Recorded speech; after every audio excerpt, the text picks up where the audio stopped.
Hey everyone, this is Kory Gill, back for another educational video. Tonight we're going to talk about TD Ameritrade's API using Python.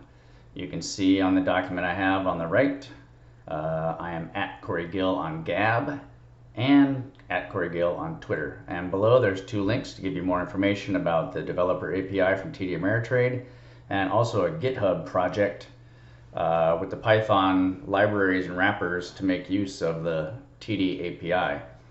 All right, I'm going to show you only a couple of little things here really quick. You can go ahead and follow my cursor here on this command window, and let's just get a stock quote for CRM. There we go. We got stock quote data.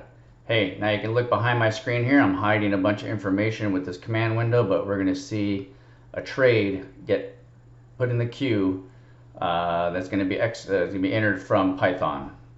So let's go ahead and give this a try here, and don't ignore whatever I have on the command line. This is just some things I'm in progress with. But the main thing is I run the command and does some stuff, and you can see right here we're buying to open 2 shares of Las Vegas Sands, all done from Python. This is Kory Gill. Thanks for watching.